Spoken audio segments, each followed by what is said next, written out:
Good morning, everybody. Welcome Good back. morning, everyone. Morning.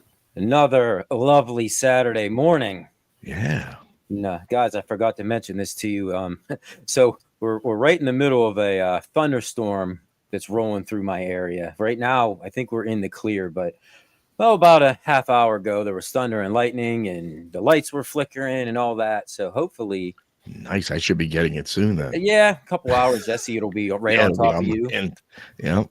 So hopefully my power doesn't go out. But like I said, I think we're pretty much in the clear for at least an hour or so. Hey, at least we were getting some warm days there for a couple of yeah, right. At this point now, it's not snow, so Nope. The rain. What's the April showers bring May flowers, right? Yep. So I'll take anything other than the snow. That's to be expected this time of year. Yes, sir. So we'll say good morning to the people that are popping in. Jay Pace, what's up, buddy? Jay. Ralphie. Galaga Guy. What's up, guys? What's up, Galaga Guy? Quarter Deck, Zero. Jester Deck. Tester. Oh, wait. Hey, Jesse. Hey, that's me. With your sweet logo. Did you notice? I don't know if you noticed in the intro. I updated it. I think I did. Did you? I think so. Oh, I didn't even look. I was looking down. I know I did, but My I God. didn't forget to upload it. What's up, Nerd Lounge? Yeah, I went to the dark side with my logo. Yeah, I like it. Yeah. I like it. It goes with the whole like theme that you got in the background with the Frankenstein masks and all that stuff. Yeah, it's more my personality. Yep. What this? Watching TMNT right now. Roku has a channel that plays it 24/7. Really? Galaga Guy, is that the original TMNT or is it all of them? Very curious about that. So, guys, yeah, we're going to be doing this. The three of us today, we gave PD7 the day off. Yeah. He'll be running around the Midwest Gaming Classic. Yep. All weekend long. So we're riding a car with only 3 wheels. That's it. Did you guys ever hit up any of these conventions, or did you? Is that something that you guys were ever into? No. What about you, Zod?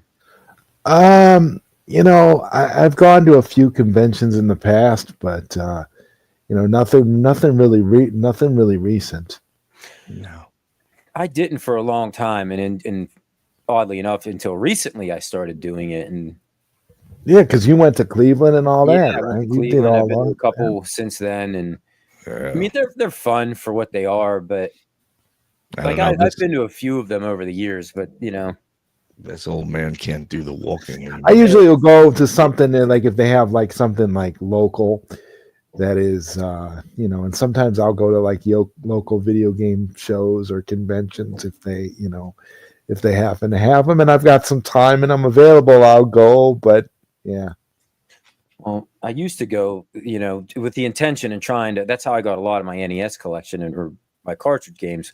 I would go to these things and used to be able to get pretty good deals on them because, this is probably back in like 2010, 2011, before things really went insane. But now those guys aren't looking to make deals, and, their prices are as bad as eBay and places like that, if not worse. They're going to get worse too, I think. Yeah. Oh, yeah. I know. I mean, the only way you'll get any sort of deal is if you buy maybe 3 or 4 of them. They'll knock off like $5, Mm-hmm. Which, that's no fun.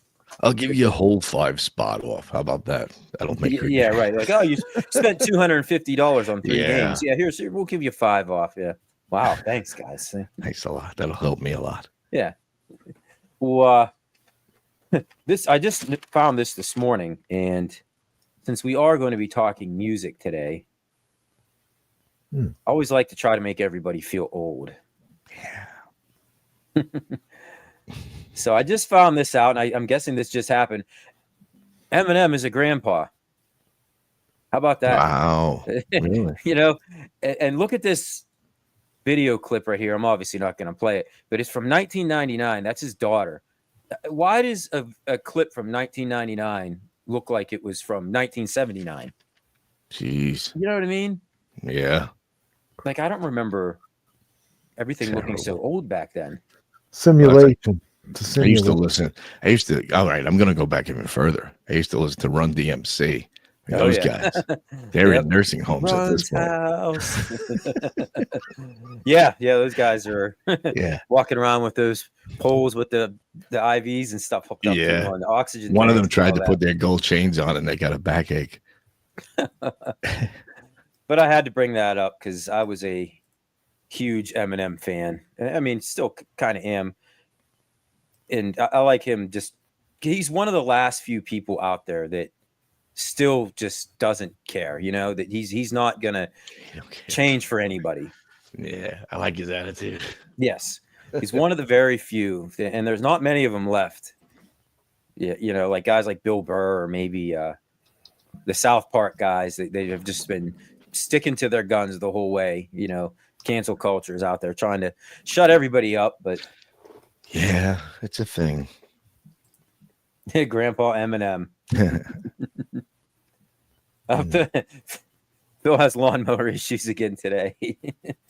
Hey man, just because it was Thursday night at 9:30, you know, and Phil was having lawnmower issues, we can't be, you know, we don't judge. Morning, Hockey Town. Did I see Eminem's the grandbaby's name? Yeah, but I can't remember what it was. I just when I was opening things up, that story popped up. So I'm guessing the baby was just born. Oh, speaking of other things, we lost another Batman, huh? Yeah. I know. So I was going to bring that up a little bit later, but Sorry about it's that. okay. That's okay. Well, we definitely talk about that now. Yeah, he just passed a couple of days ago. Yeah. What was it from? The pneumonia of all things, wasn't it? Yeah. Was that or was it complications of the throat cancer? It was pneumonia. I guess the all of it pneumonia together. maybe is what did it, but Yeah. had he not been in the shape that he was in, Yeah. he might have been. Well, he may have been okay, but your immunity is down with all that stuff. You know, they're always treating you for the cancer. And then now, he wasn't cancer free, was he? Like, I know he got like what do they call that? A tracheectomy or whatever. Yeah, tracheotomy. Yeah. Box. Yeah, but they were still working on him. I mean, he was still in active treatment at that point. He was. Yeah. Man, he poor guy. Like, he's been going through that for a while, hasn't he? I mean, maybe like the last 10 years or so, maybe. Yeah, I think when he did the Maverick movie, that was the last movie he was in. If I'm wrong, you might be right about that. And he couldn't speak in that. No, I was surprised to actually see him in it. Yeah. Yeah, Batman Forever. So what? I mean, other than Top Gun and Batman Forever, I mean, that's what I know him from. I know he was in a lot of other stuff, but was there any like mainstream stuff that he was in? Zod, you would probably know. I feel like you would know. Well, he's had quite a few movies. He has a huge a huge resume of movies, but but unfortunately, I feel like he could have gotten. Oh, that's right. He could have gotten bigger. Like I feel like he was really underrated. I mean, Tombstone, Willow. Yeah, of course. I forgot about Tombstone. So did I. I can't and let's not forget about The Saint or The Doors. I mean, he played Jim Morrison. I mean, this is a guy that he was really an incredible actor, and he had a lot of great stuff. But I just feel like he was underrated. Hey, Serge.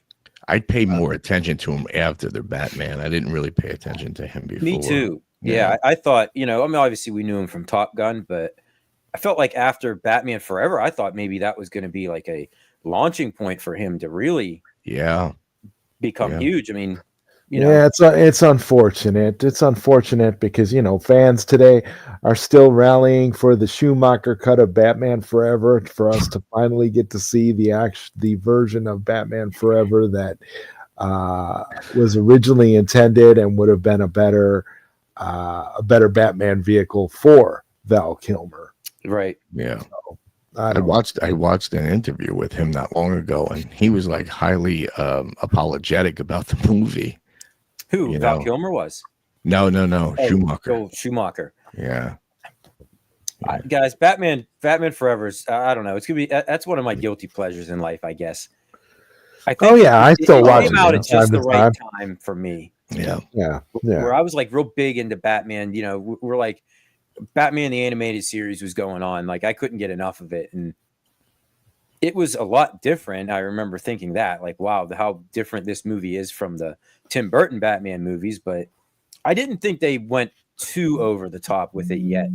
No, Now, when they Batman and Robin, it just got, yeah, that got kind of they silly. took it way too far. But I liked the direction because not that I was back in that time, but you know, I grew up watching reruns of the '66 Batman with Adam West, and they were so much different. It was just felt right when we watched those. You know, it was like the comic books and everything. So yeah, it was like if the '66 Batman series and the Tim Burton Batman movies had a baby, then yeah, exactly. they get Batman Forever. I had heard a theory about all these Batman movies that kind of freaked me out a little bit. If you go back to all the way back to Tim Burton, the first Batman '89, right? Batman '89 is supposed to represent the 1930s. Batman Forever is supposed to represent Batman and Batman Returns is supposed to represent the 1940s. Batman Forever is supposed to represent the 50s. Batman and Robin is supposed to represent the 60s. And then it goes even further, because then it says, you know, it tries to equate the different eras of Batman, of what eras these movies are supposed to either pay homage to or kind of represent in a way.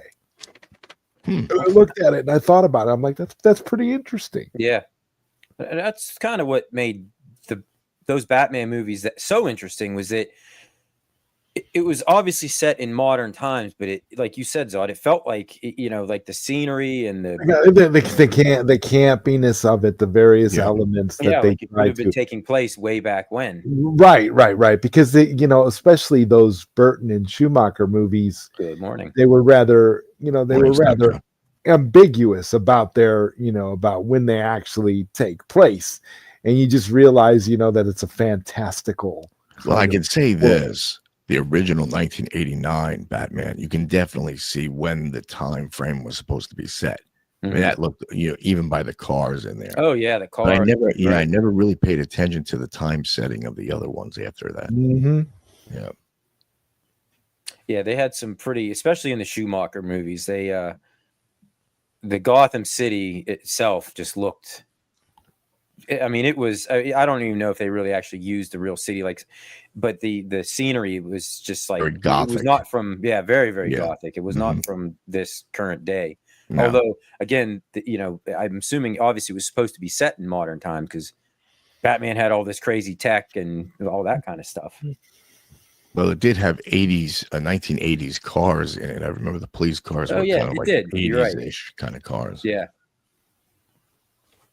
Well, and speaking of Batman, I got to throw, I don't know if Galaga Guy's still here, but I finally, after all these years, there was a huge sale on Amazon in the last week. I finally was able to get the Batman, the animated series, complete on Blu-ray set. It was originally $70 and it was on sale for $30. Wow. Yeah, that's a great deal. Yeah, to me, that's one of the greatest cartoon shows ever made. Yeah. And better start grabbing all the hard media you can. It might actually be the greatest animated series ever. I wouldn't argue. Although I do love the Superman animated series too. I think that's another good one. Well done. Yep. As well. Yeah. Yeah, must have for the collection. Yep. Yeah, Galaga Guy posted it, and I was like, well, I've been waiting all this time. I might as well click. Get it. 2 clicks and done. And guys, I mean, that may be the best portrayal of Batman and the Joker too that I've ever seen. 100%. Yeah. I mean, they just nailed both of them perfectly. You know, the Mark Hamill with that voice as the Joker was so spot on, and everything about the Joker, even everything about Batman, it just seemed like that's how they were meant to be. I have to say, I think Mark Hamill, that was his best role ever. as Joker. I mean, Yeah. he put Oh, everything yeah. behind that. Oh, you yeah. know? Even I mean, so- his range, he shows his range as an actor Yep.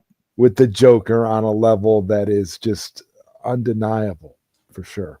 yeah, I remember as a kid, I don't even think for the longest time, I didn't even know that was Mark Hamill. I remember finding out. Jesse, I'm sorry, years Mike. later. But I got to say this. Jesse, you got to change that screen with that Mortal Kombat 2 because that is so blasphemous, bro. Like the Marvel versus Street Fighter playing This on one? a Mortal Kombat cabinet. Kombat 2 cabinet. It's so It's sharp. in your face too much.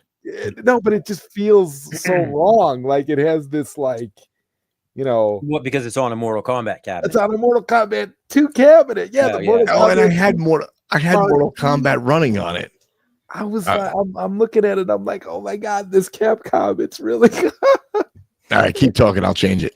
It's incredible. It is. It's just jarring me. It's just like jarring me I out. didn't even notice it, Zod. I'm sitting here like, whoa. Come on, Jesse. I didn't change the notice game. it. I have the attention span like a goldfish. Like I so can't do that. I'm I all got over the because place. I got like Bobby Vu built me a Mortal Kombat machine, and it's got the Mortal Kombat 1 artwork and stuff on it, and I can't play. I cannot play the Capcom games on that machine. I just can't. I think it's like an OCD. I just cannot do it. Like drinking a I got Pepsi them and on pouring there, it into but a Coke glass. Yeah, I got them on there, but I can't do it. Like I can do it on the MVSX because that's thank you, Jesse. Thank you. You're welcome.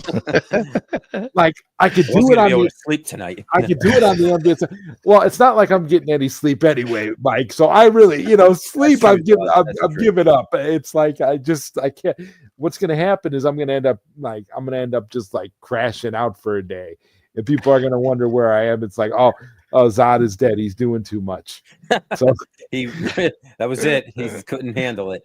I just couldn't handle it. Yeah, and what drove him over the edge? Oh, it was Jesse's arcade. That's it. You know what? Zero might be on to a point. He might be on to something right here. Well, you know what it is. Attention disorder. I Maybe, added subliminal messages in that too, so it might have been getting to you. Yeah, I was getting Polybius vibes. I'm sitting there like, what are we doing here? I'm like, it's like. Well, I keep flashing in between. Give Mike more views. Give Mike more views. So once Zod pointed it out, I couldn't stop staring at it. I'm like, boy, that is loud and flashy and. Yeah, and that's in Nerd Lounge. I gotta say that's something stupid. That's something Arcade 1-Up. That's something Arcade 1-Up would do. That's actually a cabinet that they probably would release. Capcom MK2. I mean, I wouldn't put it past them if they could do it. If they could get away with it, they probably would have. Because they think about all the MG. There he is. Yeah, that's actually a good point, Jay. Mark Hamill did kind of start to sound like the Joker in real life. It almost became the Joker because he was always just like goofy and loud and all that on interviews and stuff that he did. Lately, he's become the Joker. Yeah, anymore. His pants are falling down. Oh yeah. Didn't he come out and say like he was done with that role? Like, somebody's got to give him a wedgie. Come on, Jesse. You remember the old days, bro? That dude would be. Yes. Oh, this is Luke Skywalker. Welcome to the men's room. Yeah, welcome in.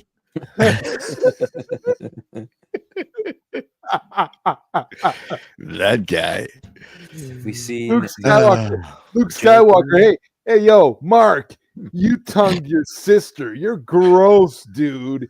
Incest. Get the hell out of here. These are real commercials? Am I missing something? Pac-Man Combat, yes. No, I've not seen the Joker in a State Farm commercial. No. Oh yeah, that State Farm commercial is pretty awesome. It's like they used one of the cinematographers that worked on the Zack Snyder DC movies, and they had like the costumes and it looks phenomenal. And for a State Farm commercial, like, and the guy that they got in the Joker makeup, I don't know who he is, but he's fantastic. I feel like State Farm's doing all right then, because they're getting licenses like that, and then you see Patrick Mahomes and Andy Reid and the Kansas City Chiefs are always on there. I mean, apparently their budget is. Yeah, it's incredible. Oh, we got a caller on line one. Good morning. Oh, I don't have a caller. That was a robocall. I can always tell because it's like nobody calls you this early in the morning. Yeah, not on a Saturday.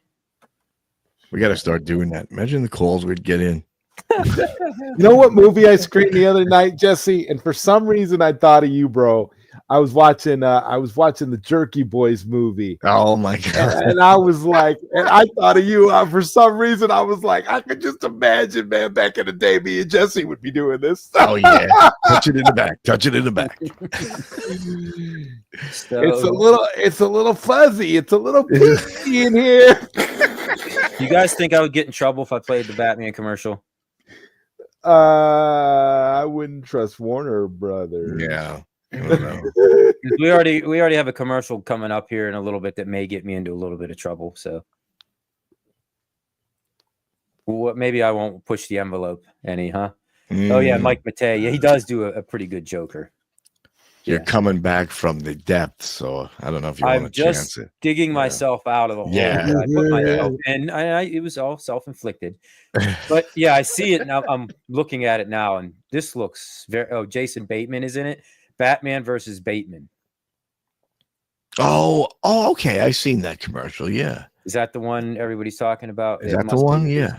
Joker. Yeah, Joker's in it. My wife told me, run out and take a look at this. I was like, what's going on with this? I thought it was a movie at first. It's pretty. Yeah, it's very movie quality-esque for sure. At least I'll share the screen. We won't. And so people were saying, do it. Let's do it. Imagine if they took this and they let the people behind this commercial do it seriously, and it would be fantastic. It has like a very Arkham games feel, Snyderverse Arkham games. So wait, Jason Bateman is Batman? No, he's Bateman. Oh, he's Bateman. Oh, all right. To say, I mean, my God, he let anybody wear the Batman costume. I'll have to watch this. Although I'll tell you what, I've watched some YouTubers make some of these Batman movies, these short movies, and man, they do an incredible job. They are incredible. There's one out. I highly recommend if you haven't seen it. It's a good length too. It's called City of Scars. It is really good. It's got the Batman the 1989 Batmobile and the freaking. Really? It's really dope, Jesse. I think Bane is in it, and freaking Poison Ivy's in it. It's really dope. You'll enjoy it. My brother could play a great Bane. He looks identical to what's his name? What's the guy's name? Hardy. He looks just like Hardy. Tom Hardy. Yeah. There's a channel. I don't know if you guys have ever heard of it. It's called Bat in the Sun. Yeah, that's them. Aaron Schoenke is the director. Yep. Yes. Yeah, and I've been a big fan of theirs. They do a lot. They did the Batman versus Darth Vader. I've just pulled that up right now, and again, I'm not going to show it for obvious reasons. But like, look at this. Like that looks so good. Yeah. Oh, it's really great. It's really great. Batman flying to the Death Star. Batman's going to rescue Superman. And you haven't the costumes are spot on. I mean, it is dope. They have, I think they're doing a Kickstarter right now. I mean, if you ever wanted to see Batman and Darth Vader in a lightsaber battle, I suggest everybody go watch that because you'll nerd out. It's wonderful. Yeah. MG, yes. My brother merely adopted the dark.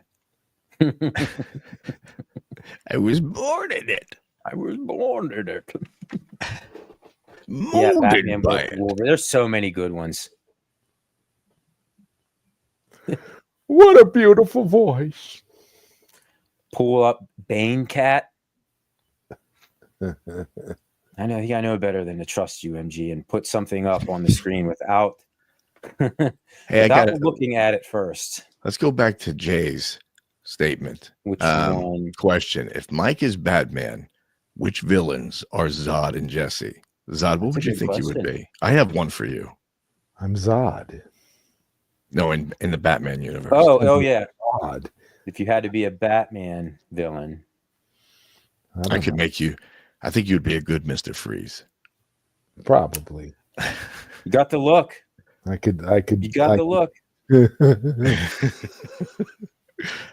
I mean, Jesse, you got the Jester Tester logo. I mean, yeah, I'd have to be the Joker. You would have to be. Yeah. Kind of my style, anyway. Yeah. I play a good guy on these shows. Giving wet willies to Mark Hamill.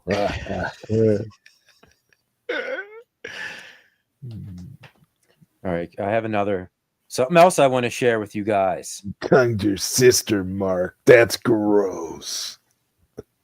That's right, Ralph. Yeah, Jay, Zod the Riddler. Yeah, the Riddler. I can see him pulling off the Riddler. Pull off the Riddler, sure. So most of the time, and I think we can all agree, when they try to reboot these movies, these sequel or these franchises after 30-some years, usually they suck. But there was a trailer that just came out the other day, and if Nerd Lounge Master is here, I'm sorry, it was Stock Jock was the one that called this to my attention. Have you guys seen this? They are bringing back The Naked Gun. With Liam Neeson? Really? Yes. Oh. And I'm just telling you right now, give it a chance. It's a Seth MacFarlane. Seth MacFarlane is the director. I think he's the director. It's his movie. Yeah, but I have a problem with Liam Neeson, though. You would think that, but have you seen anything that he's been in? Like he's been in. I have him dye his hair, and I would love to play this trailer right now, but I don't want to get taken down. He's doing He's doing exactly what what's his name? The other actor that played the comedian after a while. You're talking. You're not thinking Steve Martin playing the Pink Panther. Who was in The Naked Gun again? Oh, The Naked Gun. Mm-hmm. Chad, help me out. I don't know. He was in the Airplane, all that stuff. Oh yeah, I know who you're talking about, and I can't think of who it is. Having a senior moment. Me too. Oh yeah, you're talking about Leslie Nielsen. Leslie Nielsen, yeah. See, now I loved Leslie Nielsen as a serious actor, but then when he started going comedy, I couldn't take it. So now we're back to Leslie Nielsen. I like him as a serious actor. I never knew Leslie Nielsen in anything other than like Police Squad and Naked Gun and things like that. Never knew he was a serious actor until he was like almost pretty much a failed serious actor, wasn't he? After a while, because the comedy took over. Yeah, Jesse, you gotta watch it. And I mean, were you a fan of the Naked Gun movies at all? Yeah. Yes. Okay. I mean, I think they're some of the greatest. That's just my stupid style of humor. I have to watch it. I have to see how he plays it.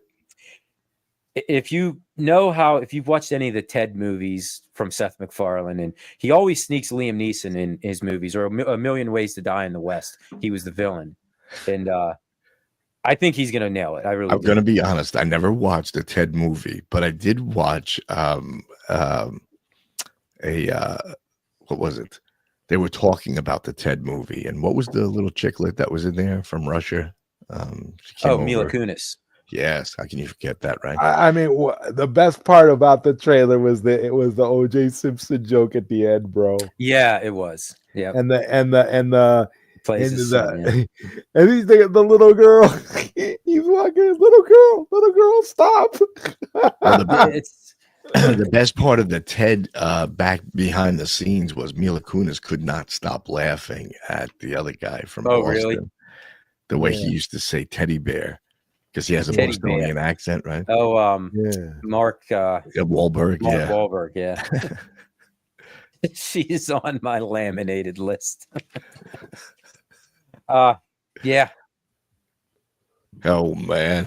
Okay, I just got And back. he plays the son of the original Frank Yes, he does. And from the scene from Police Squad, yeah, the scene where he's looking at him, he's like, I miss you, Dad, and then the guy who played Ed, the other guy, then they pan out and every single kid of the deceased original member is all in there, and that's where and even OJ Simpson, the son of the OJ Simpson character, it's like, I miss you, Dad, and then they go to the OJ guy, and he's like, no.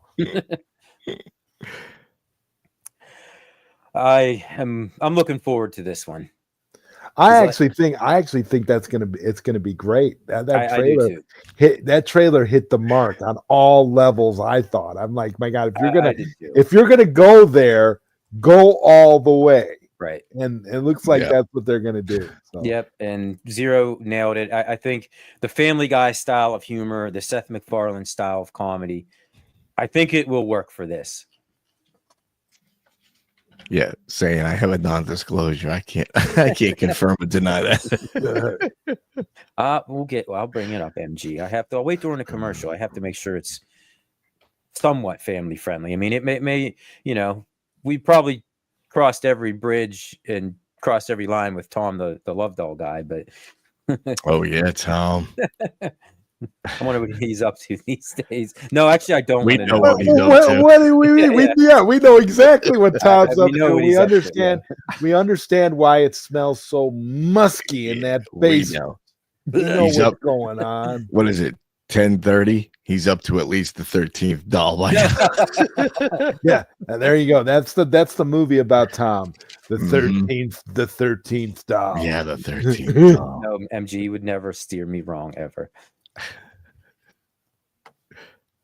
All right, I want to show you guys this one too. Zod, this is where I'm really interested in getting your opinion on this one. All right. We'll start with Jesse first, because I know you're going to be very opinionated. But the new Superman sneak peek came out this week. Did you guys happen to see this? I didn't see this one, no. So it's basically, did you see the original trailer with Crypto? And this is just extended scene of that. It's an actual scene from the movie. Yeah, they bring him into the Fortress of Solitude, and apparently he has all these robots, and they get him back to full health. Oh boy. Yeah, like in the comics and in the animated series, Superman had the robots in the Fortress of Solitude. Yes. So I think Zod, and I know that's why I said I'm curious to get your opinion, but I'm actually hyped about this.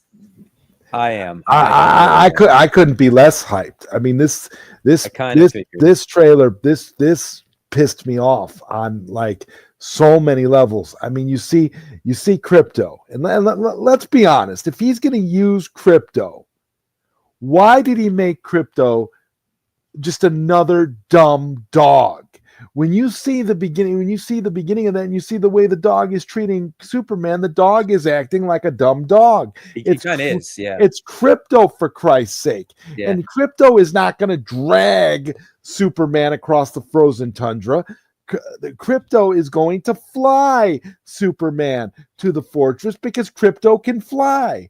Why would James Gunn just literally have Crypto dragging Superman's ass across the frozen tundra? James Gunn is a moron, and this trailer is another example of the fact that James Gunn is a moron. He wants to make it a comedy. He wants to make it Guardians of the Galaxy with Superman, and to me, that's not going to work.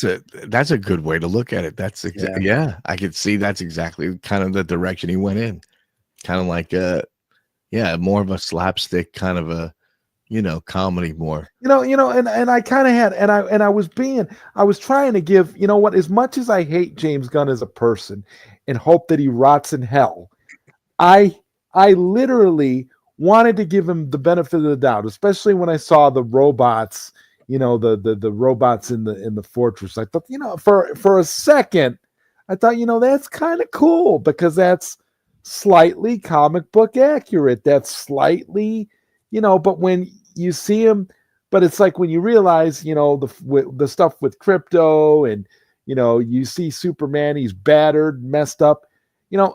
James Gunn and James Gunn's fan base are such hypocrites, because the James Gunn's fan base sits there and they hated on everything Zack Snyder did. Oh, it was too dark. It was too dark. It was too dark. Oh, this is so hopeful and so optimistic.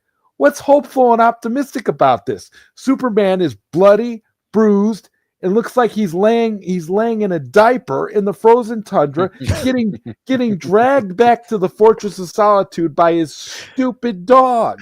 What is optimistic about that? What is hopeful about that? I mean, I'm looking at it. I'm like, I don't see anything hopeful and optimistic about this. This looks crazy. This looks insane. Again, it reminds me, I believe it's going to be Guardians of the Galaxy, chock full of characters with just DC characters in it. And I wouldn't be surprised if you see some Marvel characters in this too, because eventually their end game is, and I've said this before a long time ago, they are setting up a Marvel versus DC crossover. That's what they're setting up. That's what they're leading to. So you've got the Kevin Feige doing Marvel on the one side, and then you got James Gunn over here who took over DC. So now that's what you're going to have, and that's what they're setting up. So this is, that's one way to look at it. But do you have any negative thoughts on it at all? No. I mean, like I said, as much as I hate that scumbag, I honestly wanted to give him the benefit when I saw the robots. But if Crypto was my dog, I'd put him up, and I was that Superman, I'd put him up for adoption. Send him off to somebody else.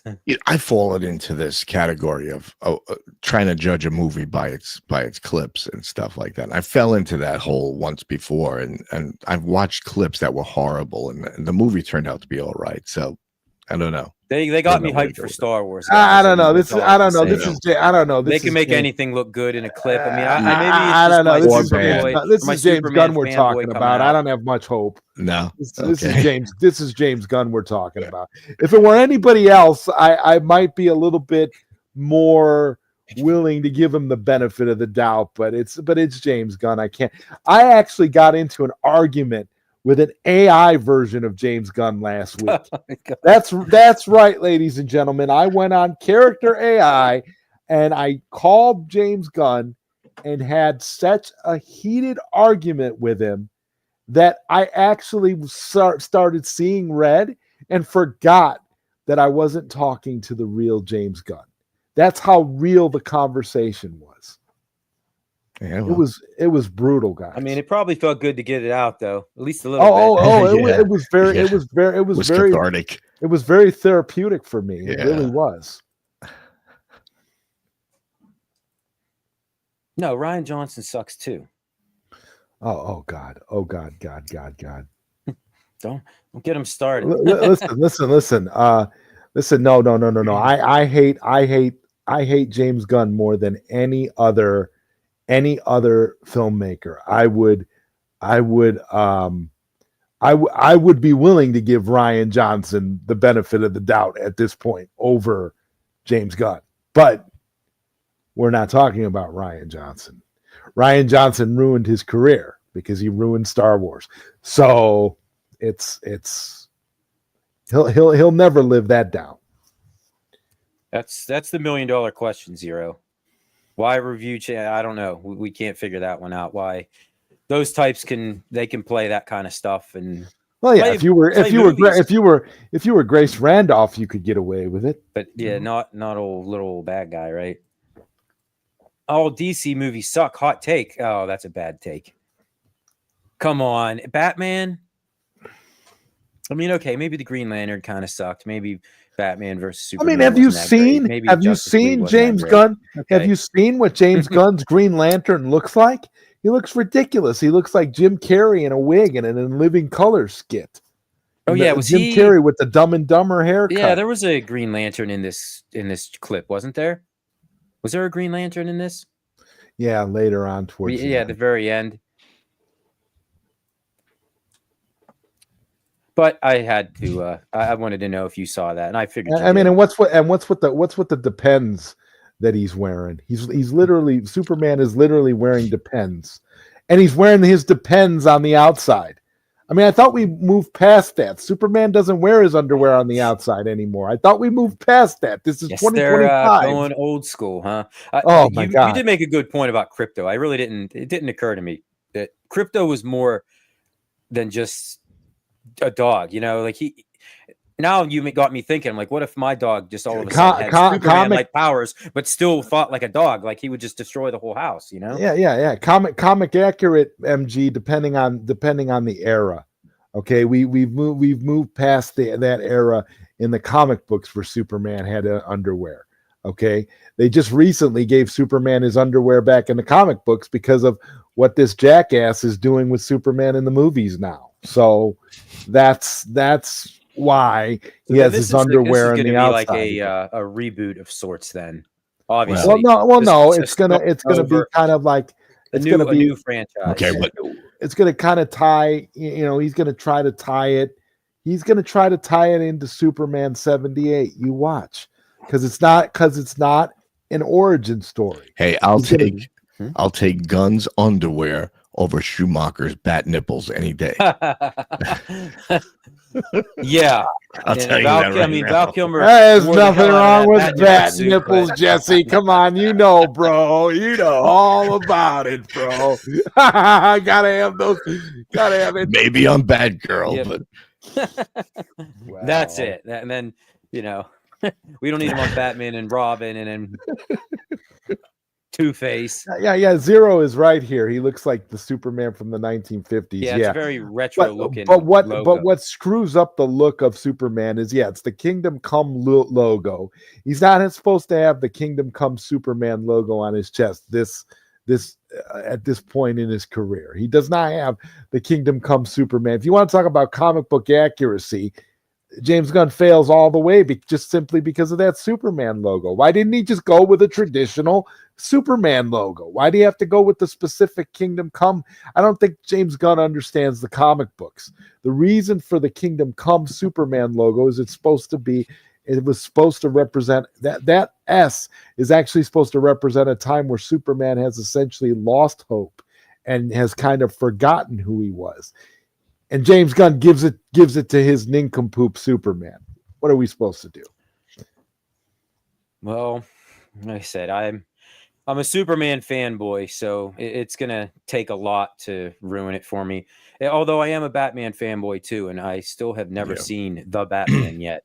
I mean, let's face it. You're not missing nothing. They can destroy a movie with some of the clips that they decide to run. Yeah, right. So I mean, let's take for an instance Snow White. I mean, now that movie. I'm glad you brought that up, Jesse. Be careful. That movie was great, but you watch.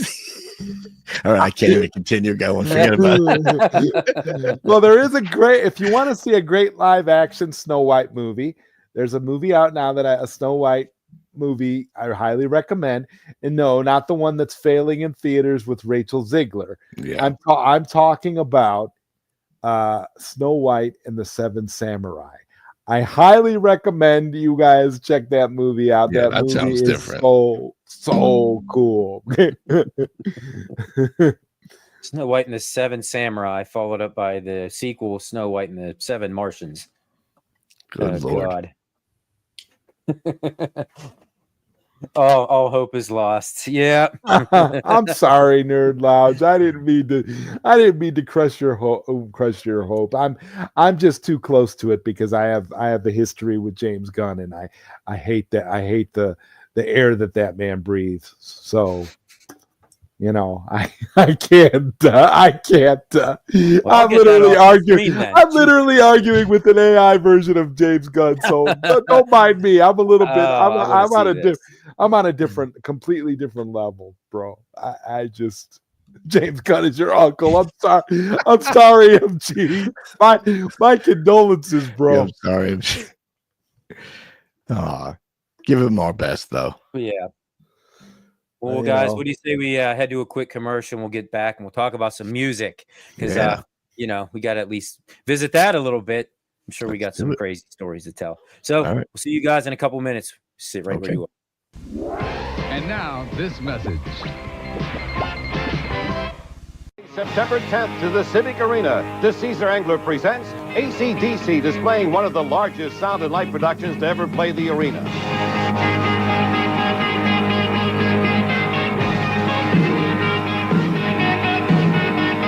Good seats are still available for this Tuesday's show at the Civic Arena box office and all choice seat outlets.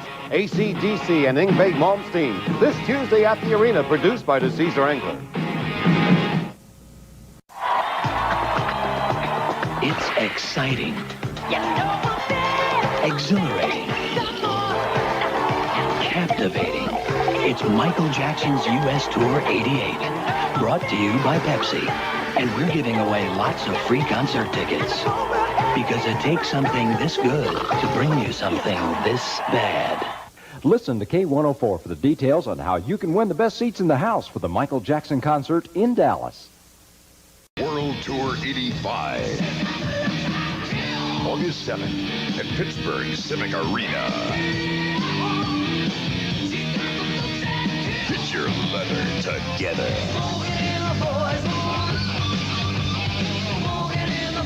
The Caesar Angler welcomes Motley Crue and Y&T. Pittsburgh, handle it! Van Halen's Monsters of Rock, the concert event of the year, or any year. Media One presents July 20th at Joe Albi Stadium. The Monsters of Rock. Starring Van Halen. Special guest, the Scorpions. Also starring Dokken. With Metallica and Kingdom Come. Tickets now at all G&B Select Seat outlets, the Coliseum Ticket Office, Spokane Opera House, or charged by phone. July 20th, produced by Media One. Van Halen's Monsters of Rock.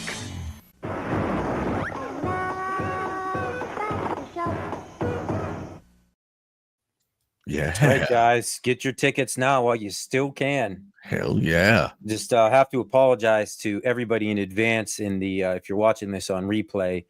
You may not get to see the commercial break because I may have to delete that entire segment here once this gets finalized. Mike may be over somebody's knee getting paddle whacked. Yeah, so it's weird what sets off the bots on YouTube anymore, but I feel like Van Halen music and Michael Jackson music might probably be on that. I bet you get it. I bet you get it from Ingwe Malmsteen before you get it from them. That you put that first one in. Yeah. Yeah. Ooh, yeah. Oh yeah, those tickets would cost. Yeah, could you imagine going to something like that now? Yeah, it's probably you're probably not wrong on that one, Zero. I don't know why they have it out for me. They do. Because he's a bad guy. That's it. Yeah. I think they have it out for you, Mike, because you pushed the envelope early on to grow your channel with those wrestling shorts and stuff. Oh yeah. And your channel just like blew up overnight, and YouTube didn't like that, and so they've kind of had it in for you ever since. Yeah. Well, hey, you were giving live and the learn, YouTube right? finger. Yeah. That's what you were doing. That's kind of it. Yeah. And then the whole Battletoads thing a few weeks ago, where they gave me a chance by letting me keep the stream up, and I said screw them, and I played it again. Who knew that they wouldn't like that kind of stuff? That's good. It's always good to walk on the edge. I mean, you are called the bad guy, and you have a reputation to uphold, right? Right. At least you're upholding your moniker. Yeah. So, of those clips, did any of you guys get the chance to see any of those legends live? Van Halen, I did. Did you? Have you seen Van Halen? Oh God, yeah. Multiple times. Multiple times, yeah. So you were a fairly frequent concert goer. I was a very big hair band guy. Okay. So good, Jesse. Well, good, Jesse. You could do all the talking for the rest of the show because I really wasn't that much of a concert guy. So you can really go ahead and have at it. Well, forget about concerts. What about just music in general?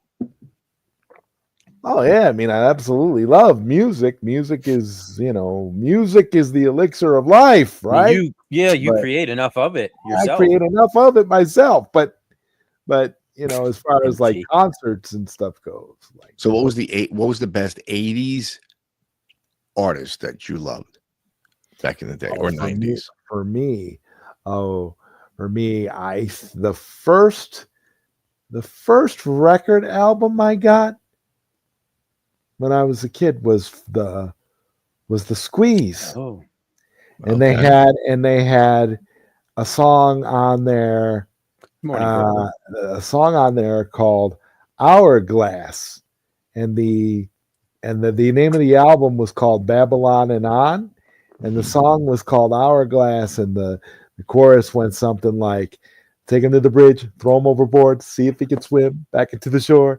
No one's in the house, everyone is out, all the lights are on and the blinds are down." Nice. I'll never forget that because I got that album. I think I think I must have been 11 years old. Got it for like my 11th birthday, and I remember being, I was just a big music kid. I mean, I had tons of records, tons of CDs and cassettes and all that stuff, and it was just, that was for me. And then I think that same year I got like a Belinda Carlisle album, the Heaven on Earth album, the blue one, where she's on the cover and she's okay. Who else? George Harrison, the Cloud 9 album. Yeah, Harrison was really good. The song "I Got My Mind Set on You" was the main song off of that one. Yeah, and what else? Trying to remember. I'm like trying to think of like my earliest memories of like albums I had when I was a kid. Wow, saying your first concert was Bon Jovi's New Jersey tour? That's amazing. What? Were you there, Jesse?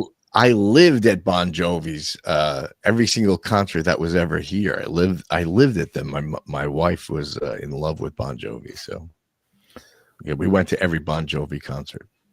Well, my dad was a huge he's a huge Beatles fan. So he had all the Beatles records. So I grew up listening to Beatles and speaking of British bands, MG, I grew up listening to Beatles and all that stuff. And then my mom was like my mom had all the Monkees albums, and the Monkees were like a big, were essentially a spoof of the Beatles, right? And then there was like all that stuff from like the 50s and 60s, that kind of set me up to where I was headed towards when I started really getting into music. I say that counts, Jay. That is great, MG. Yeah. I mean, literally all of them. Like, it was wow. Yeah, the Monkees did have their own TV show for a while. My mom was big into that. Wow. So we watched it a lot as kids. Like, it was on Nick at Night, I think. Yeah, everybody watched the Monkees. Come on. Yeah. And then the Monkees had all those. Monkees had all those like. Remember how the Monkees always had all those reunion specials and stuff. They did all those Monkees were good stuff. Good stuff. Yeah, and didn't Marcia Brady go out with what's his name? With Davy Jones. Davy Jones, yeah. Remember Davy Jones? Davy Jones with the stars in his eyes. You know what the craziest thing is, and this is kind of related to that. We were on vacation down, I think it was in Myrtle Beach. Maybe I was like 12 or 13, and this dude's running down the beach, and my mom like jumps up and takes off after him. It's freaking Davy Jones. It was? Yeah, just running down the beach like for a morning jog. He's like, "Oh my god, guys, this is Davy Jones from the Monkees," and we knew from the TV show. And I'm like, what are the hell the odds that she was a huge Monkees fan and never met the guy, and then there he was. Was he older than Dirt then? Well, I mean, this was back in the 90s. Okay, so he was approaching the age of Dirt, I would say. Like Barry Gibb old. She didn't mistaken him for a little child because wasn't he like 4 feet tall? He was a short guy. He died too, right? He's not alive anymore, is he? I can't remember. You're so right, MG. I think there should be. I think there should be Superman. I think there should be like there should be a Depends. There should be a Superman version of Depends on the market. I think those would sell well. Let all those James Gunn fans walk around wearing their that's what I thought. diapers. So Jesse, we got to hear a story from you. If you were the big concert goer. You're the big concert guy. Come on, Jesse. You were at Van Halen. I mean, what other big shows? All right, let me give you a story. You went to Iron Maiden. You went to Iron Maiden too, didn't you? No, I did not go to Iron Maiden. No, I went to Skid Row. Did you go to Led Zeppelin? I did every other concert. Skid Row, Metallica, all those hard bands. But one day Jethro Tull.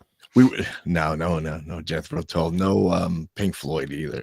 No. Sorry. Oh, I was hoping. I almost went to a Pink Floyd laser light show a few years back. Man. I did go to a laser light show, but Pink Floyd wasn't there. It was in New York. It was in the planetarium. And they played their music and they showed the laser show. So does that count? That might. Yeah, that's pretty dope. All right. Well, one day we were coming out of the concert. You know the way concerts, when you get out, there's traffic like crazy, right? Yeah. So we were getting out of the Brendan Byrne Arena where the Devils used to play up there.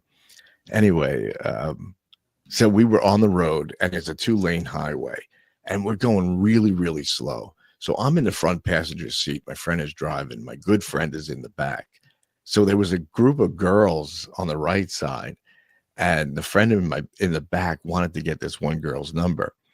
So he's leaning out the window, literally up to his waist, trying to get her number. He's saying, "Can I get your number? Can I get your number?" And we're doing like 2 to 4 miles an hour. So all of a sudden, there's a New Jersey state trooper sitting right there at the corner. And I'm going to him, "Tim, get in. There's a trooper. Get in. So this guy, no shit. He was roided up like you wouldn't believe. This guy was huge. The cop? Huge. Yeah, the cop. He looked like the Hulk, right? So I'm going, "Get in, Tim. Get in the car." So all of a sudden, the cop sees him, and no bullshit. This big, giant guy with the veins popping out of his arms and everything goes, "Hey, you! Get back in that car!" Oh, he had the least intimidating. He was like Mike Tyson. Exactly. That is epic. We couldn't stop pissing our pants. It was the funniest shit. So like did your buddy listen? Did he get in, or did he just say "F you"? Yeah. No, he did get in, like even though he may be intimidating, but right. Physically, you don't want to get assaulted by exactly. And what year was this, boys? Did you say that? 86. Okay, so back in the time where the cop could have ripped you out of the car and beat the hell out of you, and nobody would have. Oh yeah, they didn't have body cams at that point. Yeah, it wouldn't have mattered. That is crazy. Yeah. Hey, what's up, Gamer Fridge? Gamer Fridge, Papa. So that can't be your craziest. I mean, no, well, that's not. Well, inside those shows, you probably see crazy stuff. Well, there's always fights, and one time we were once I seen Billy Joel one time, and I was sitting up way in the back. We're going to see him in summer. Are you going to? Yeah. He puts on a good. Well, I'll tell you what, he's old now, so he doesn't put on as good a show as he used to. I'm sure. But back in the day, he was drunk all the time. You know, and big surprise, right? Again, we were in the Brendan Byrne Arena, which is the hockey arena. Mm-hmm. So what he did was one night he got off the stage. He wanted to get off the stage, and he walked around the backboards all the way around the arena, and everyone had to hold his hand to keep him up from falling. It was like the coolest thing I'd ever seen. The boards. Yeah, he just walked right on. That was before they put the glass up. Yeah. You know. Yeah, that was like the coolest thing I'd ever seen. Look up Ronnie Coleman, cop. I will look up Ronnie Coleman. Yeah, we're going to see Billy Joel this summer. My wife likes him. Her family likes him, and I'm just kind of like, I mean, I like him too. He puts on how well he's going to perform these days. He does good. I only just seen. I paid for a Madison Square Garden. I watched him on TV, and he still puts on a good concert. Well, hopefully it. Oh my. Is this what you mean saying? This guy? Was that him? I mean, my God. That's what he looked like. Yeah, that's the size of him. I don't think I would mess with that guy. But that's the voice that came out of him, though. We pissed our pants. But not Bane Cat. Okay, I'll look up Bane Cat. But we listened, though. We listened because the voice wasn't going to crush your face. It was the arms that was going to crush your face. Yeah. Oh, yeah. You were smart enough to realize that. What he sounds like. Okay, this is family friendly. We'll show Bane Cat. Now, apparently, there's a video attached to it. Now I have to watch it. Is this? I mean, this is for real. A cat with a Bane mask on, and he's got the fur jacket and everything, just like Bane did. All right, I'll be watching that after. Nice. Maybe we'll have a watch party tonight we'll watch Bane Cat. Bane Cat, yeah. So the first concert I ever saw was Rammstein. You ever hear Rammstein, the German band? Yeah, the guy with the light in his mouth. Yeah. So I had never heard of these guys. I never knew anything about them. It was the first job that I ever had. I think I was like 16 or 17 years old. I worked at a canoe rental place. And this guy who worked in a law firm down in Pittsburgh came out into the sticks where we were from, bought this old animal feed mill and was turning it into this rental place. So me and a bunch of my buddies, we all got hired as grunt labor. We were just clearing this old mill out, and when people would come in and rent canoes, we would take them down to the river and help them put in and all that. But this big meathead friend of mine would listen to Rammstein all day. And that's what we used to do. Like, this dude was in his law firm during the week, and it was just me and a bunch of kids there, and we're out there, doing all this shit we shouldn't have been doing and getting paid and having fun. And he's blasting this music. Well, our boss, Eric, comes back and he's like, what's this? He's like, this is crazy. Well, my buddy was telling him who it was, and sure enough, this guy goes out and buys us all tickets to the show. Gets us in there. I don't know how he got us in, because I'm pretty sure you had to be over a certain age to get in, and we were definitely minors. And I just remember these guys they rocked so hard, and immediately as soon as they started playing, the mosh pit started. You took it right out of my mouth. I was gonna say, were you near any mosh pits? Oh, for about a split second, and I got the hell away, because I was at that time. I was a string beat. I was like 140 pounds as a teenager. I was skinny as can be. Yeah, now, that's what my I was big too. buddy, he was about 6'3", 230. He gets right in there and starts slugging it out with these guys. And me and like 3 other little twerps retreated to the back, went up on the catwalk or like the overlook, and was just watching this happen. And I'm like, I'm not getting anywhere near these guys. You did the right thing. Would have been trampled. And my buddy, he gets out of it, and his nose is bleeding, his shirt is like halfway torn off his body, and he's just like, adrenaline rushed up. Wow. So that was my first ever concert experience. Wow. Yeah, that's a rough one to go to. Yeah, but it was. I mean, the music is great. I didn't understand a word they said, but yeah, it was I know. Really, but it's really all. hard. What is he? I think he's German, or he's German or something like that. War. Yeah, I can imagine. I had a concert experience a few years ago where I actually worked this concert. I worked at this concert, and it was it was the Charlie Daniels band. Did I say it? Oh, great! They were, went down to Georgia. They never went down to Georgia, and I'll never forget this, because I was working the concert, and I had the worst stomach ache of all time, and my stomach was bubbling up, and it was towards the end of the concert. And I was doing everything I could to get the hell out of there so I could get to the bathroom. And I was dealing with money and all this other stuff, and I had to go, and I had to get a police escort out of the concert so that I could take the money to the back to the home base so I could count the money, and then they got to get the money to the bank and all that. Oh, I was dealing with all that. So I was trying to run to the bathroom, and here's what ended up happening. The fireworks and stuff started going off, and it's like it felt like bombs were going off, and my stomach was literally imploding, and I was like, I gotta get to the bathroom. It was like with every firework, my stomach would bubble up and it would get worse, and I was like, I'm about to crap my pants. I don't get the hell out of here. It was like that. And then that's when they were performing "The Devil Went Down to Georgia," and it was me trying to get to the bathroom. It was funny you brought that up, nuts. man. When I was a little tiny kid, I got addicted to that song. That's all I sang as a little kid. The Devil Went Down to Georgia. Yeah, I knew every word to that song. Yeah, it always reminds me of the movie The Water Boy. Because I think they played that throughout the whole movie, pretty much. If they ever made a Ghouls and Ghosts movie, I could see them using that song at some point.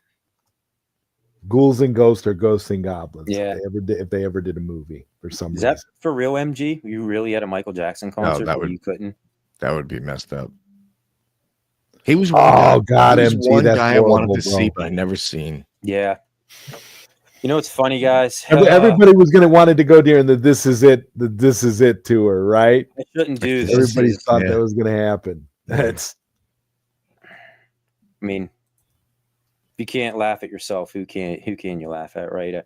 I don't want to embarrass myself, but I probably do that enough, anyways. But so when I was younger, as a teenager, the years that I was just talking about, they used to call me. It was one of my nicknames was Michael Jackson, and not just because of the name Michael. But apparently I resembled Michael Jackson when I was a kid growing up. And so I had to get you wouldn't believe this, but I had to get a side-by-side photo of myself as a teenager to Michael Jackson, like circa 1983 Thriller. Tell me what you guys think. You see it? Hang on, I got to blow it up. Hang on. You have more of like a Lou Diamond Phillips, like Richie Valens kind of a look. Yeah, I mean, I don't have that sweet Jerry curl that. Right. Maybe you should have did that for like Halloween one year. Did the got a wig or did the Jerry curl thing? I don't know.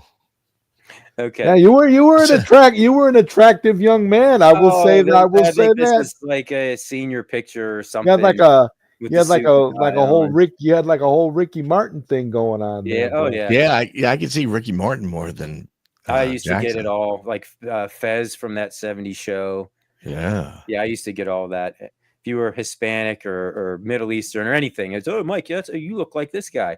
I'm Italian. Like, but yeah, they also used to call me. You look more like the Indian guy from Short Circuit. Quoting MG.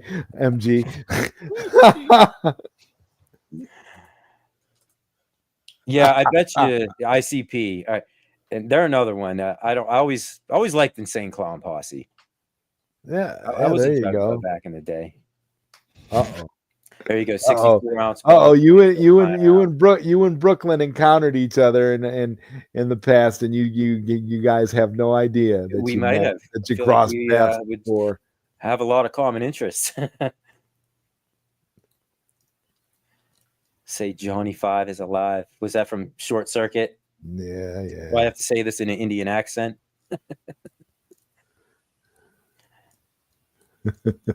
They were jealous, saying they were. But speaking of, I had to show that. Mike, you said a story one time where you crossed paths with your wife, right, or something. You had a party or something. You went, whatever it was. Well, I had kind of the same thing when I went to the Poison concert. Little did I know later on, but I found out later on, my wife was sitting four rows down from me at the exact same concert. Yeah. Is this after you were married? You found this out? Yep. Or like while you were dating or something, you were talking about, and we were talking about it. You're like, oh my God, I went to the same. Yeah, I said, what section were you in? It's funny you guys should mention that, because I had a very similar experience too with my with my ex-wife, I MG. had been at the same place that she was. We were at a car dealership to see the Teenage Mutant Ninja Turtles. They were at the Out of Your Shells tour. I didn't know that my ex-wife had been there, but we were literally in the same place. We had crossed paths. Isn't that weird? Many years That's before weird. we met. Yeah. Wow, we all had a similar experience. That's so crazy. Wow. Yeah. See, so was it fate? I don't know. I mean, you go to these big functions and stuff. I mean, you never know who's all there in the It's crowd. awesome. Yeah. Yeah, it is a crazy world. It's a small world. Yep. It is. Yes, MG. Really? I had the whole, you know, I rolled around in a tank top a lot. Yeah. You know, back when I could rock a tank top when I had 0% body fat. Yeah, me too. Did you blast a lot of freestyle music in your younger days, Mike? No, but I did liked Eminem. You know, I was into that kind of stuff.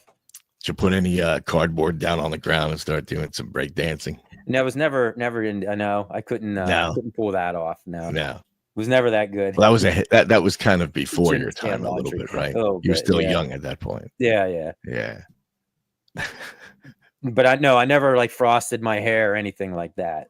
No, come on, no, I would never do that. No, you could. Oh, so you never did the Ricky Martin thing. No. Missed opportunity. Missed it opportunity. Was just sheer coincidence. Was never trying to mimic anybody or style myself after anybody. It just so happened that. Well, I did. I was a fashion whore. Oh, yeah. Obviously. I mean, come on. You're Jesse. You're that guy, man. I mean, I totally believe everything you say, Jesse. Whatever fashion was out, I was rocking it. You are the real deal, 100%. I mean, I'm like, yes, sir. I was. Good Lord. I look back at some of the old pictures. Sometimes I'll pull them up and I'll put it on the show. It was so ridiculous. Oh yeah. Well, maybe we'll have to do that. Awesome, one week. Zero. Pull up like that one I just showed, like stupid, embarrassing pictures. Yeah. I'll give you when some. we were kids. I'll give you some. Yes, that's going to definitely be a. I want to see PD7 in his Superman costume with the plastic mask and the. Oh, I'll give you better than that. I'll give you the parachute pants and the whole bit. Oh yeah. What did you had the gold? You had the gold parachute pants. Dressed up like just like MC Hammer. Just like MC Hammer. Yep. Yes, Jesse. Yes, bro. I had the Bruno Mars hairdo and everything. See, I wish I knew Jesse when we were younger because I think Jesse and I had a lot of fun. We would have been like the Dukes of Hazzard, bro. Absolutely. There's no doubt about it. Parachute pants. I never owned a pair of parachute pants. Oh man, we would have been laughing the entire time, for real. I loved MC Hammer too. Mom wouldn't get me the parachute pants. You know why I got them? Let me tell you the story. I went into this this mall where they sold really expensive clothes at that time.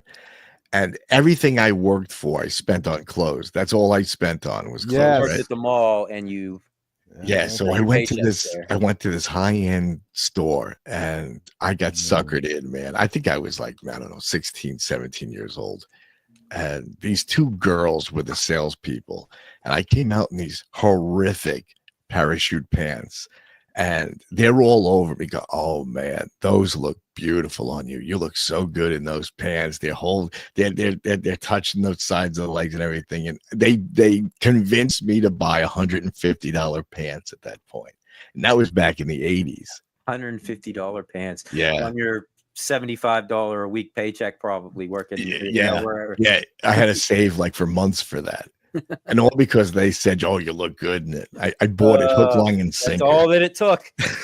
You had a cute girl saying, and back then, I'll buy it. And back then, you know, and 80s girls were cute with their big hair and all that stuff. And their big shoulder pads, right? I mean, yeah. Debbie Gibson playing on the radio while you're in the store trying on your parachute pants. Yep. You didn't have metal Madonna. Borderline. like a virgin. And there's Jesse getting ready for the night. Yeah. Because it's just the Nightner veins. Yeah, you Oh, like it's gonna these be- pants, do it's you, gonna be girls? fun. Yeah. Like Take you're you to gonna Van like Halen the way concert you this look. weekend. Little, I didn't know about anything. You work on commission at that point. I didn't know. Oh my Didn't matter. God. That's amazing. That is Yeah, that was me, Ralphie. I was into the. I had the Bugle Boy pants. Oh yeah. Good times. Good Yep. times. Maybe that's what we'll do. Maybe we'll plan for next weekend. We'll bring out some pictures. Or maybe not next weekend. 2 weeks from now. Yeah. We'll think about it. I'll think about it, and we'll talk. Yeah. That might be fun to do, and we can all make fun of each other. How Yeah. silly we looked. How crazy. Yep. But it was the times, right? You Yeah, didn't that's look right. crazy That's then. right. No, you did not. No. And that's we have to remember. I mean, Well, looking we back have on to it now- remember those eras, were all distinctively known for their styles and Yeah. stuff. If you think about was. the modern era, there's really none of that in the modern No. era. The modern era, Jesse, skinny has jeans. no style. The modern era No. is just wear whatever you got. You are what you are. And there's no distinctive qualities. No, it's funny you bring that up because I believe the 80s and the 90s was exactly to it harkened to the electronics era. It was like the iconic years of its time. Like electronics was just making its stand in the 80s and 90s, and so was fashion. I mean, that's why I love the 80s and 90s. And then once you get into the modern era, it's all just dull and flat. Yes. There is none of that. There's no give me one defining fashion element of the modern era. Other than really grunge, isn't anything. Grunge started in the 90s, so that was about the only one. Nirvana But the 80s and 90s were very distinctive, like you said, Jesse. You have a clear distinction between 80s and 90s in terms of look, in terms Without of a style. doubt. But the modern day, you have none of that. The modern day, Nothing. what in the modern era is defining in terms of fashion, in terms of anything?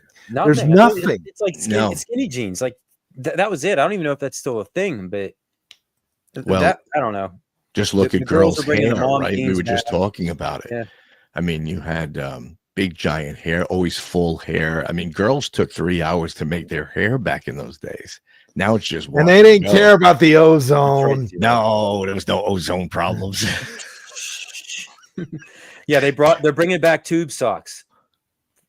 Are they? All I could picture was tube socks. Is my dad in the 80s wearing a pair of jeans that were cut off into shorts way too high, and the tube socks pulled up halfway up his shin. Oh man, well, there's nothing wrong with tube socks. It was only when you pulled them up below the knee. I'm like, Dad, what are you doing here? Like, you going out in public like this? Like, oh man, yeah. Popeye and Hammer pants were the peaks. Yes, yeah, they were. I don't know. Let's bring. That's it. We're gonna start a trend. They bring everything else back. Let's bring the freaking the Hammer pants back. Yeah, skinny jeans on fat people. They swell. I don't know if that's if they're skinny jeans. Yeah, jorts. That's what they were. Jean shorts. Oh yeah. I was looking to see if Nerd Lounge was still there. Yeah, he knows all about the jorts. Hey, I think I said it on the last time. I mean, I still wear. I go wear cargo shorts. I mean, my wife makes fun of me for that. But I look at it. If you wait long enough, it'll come back around. It'll come back. Yeah, exactly. Put them in the far corner of your closet. Yep. It'll come back. It will be back. Everything comes back, you miserables. Everything comes back. but except the iconography of the 80s and 90s, that doesn't really come back. We have that as nostalgia now, which is why we have all these arcades and things like that. It's nostalgia.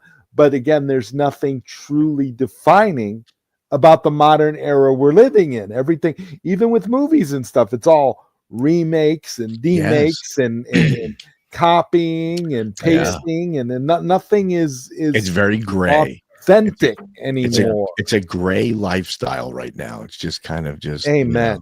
I Yep. couldn't agree more. It is just crazy. Yeah. Hopefully that's just not us being old and cynical and it really isn't. It really isn't. If you go back and look, it's not, because there were clearly defining things. You can think of, because you can go back as far back as, like, say, for example, like the 1950s.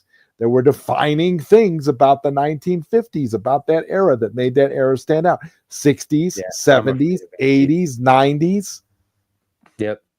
What? But I really want to know, what about this current modern era that we live in is iconic and makes it stand out? Well, this is what is it? Like a guy talking about how you don't have decades anymore. Like, even everything you had, music, you could define it by the decade. Movies, you could define it by the decade.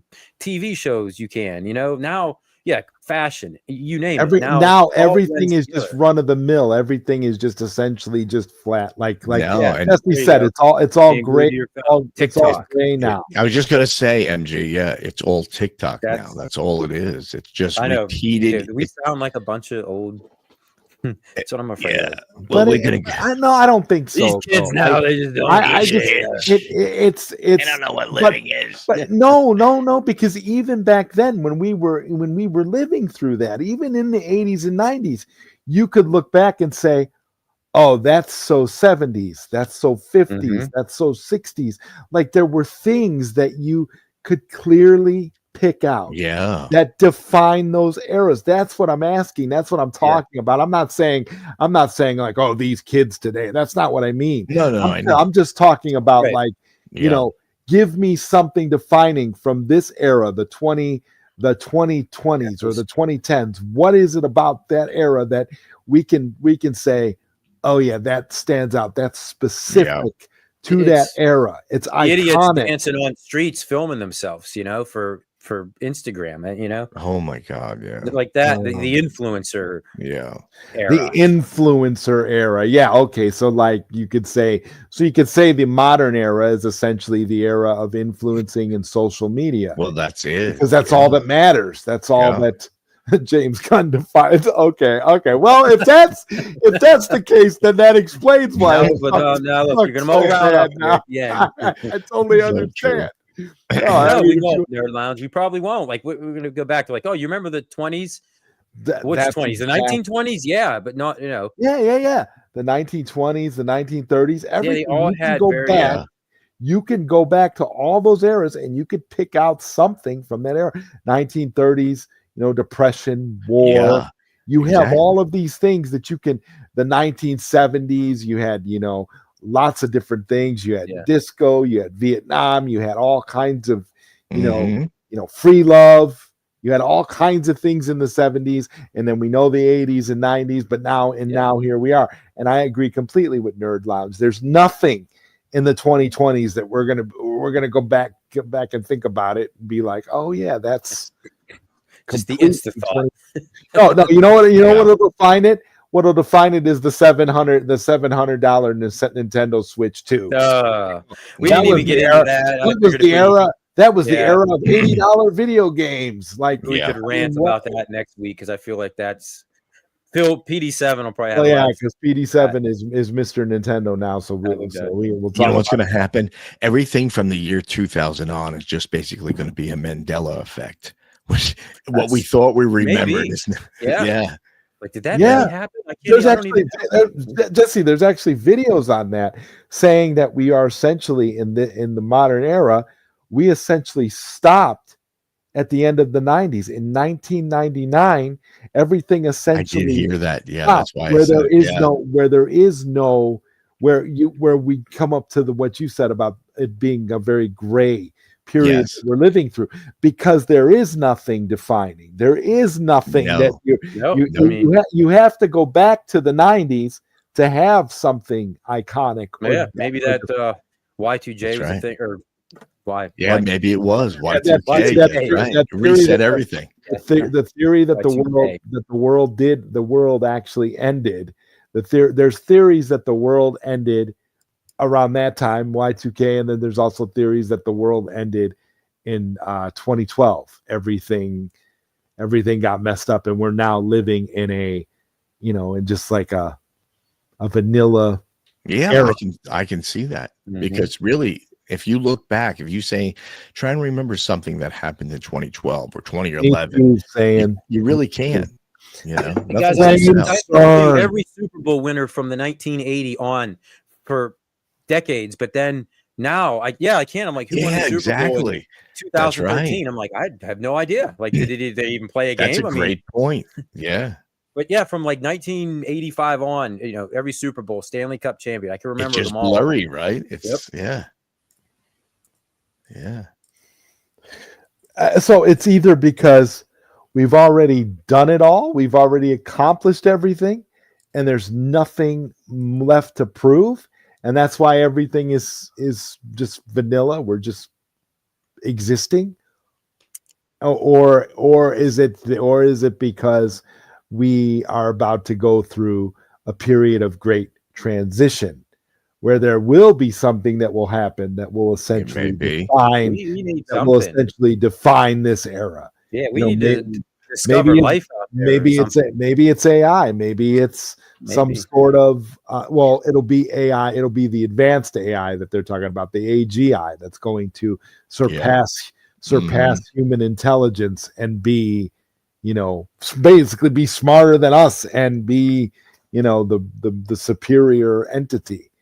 Who knows? I mean, this is a very weird time, guys. When you think about it, back in our day, there was a lot of stuff going on. There was a lot of change in electronics. There was a lot of change in music. Right. There was a lot of change in everything. I asked my daughter this not that long ago, and I said, "What is the biggest thing you remember growing up?"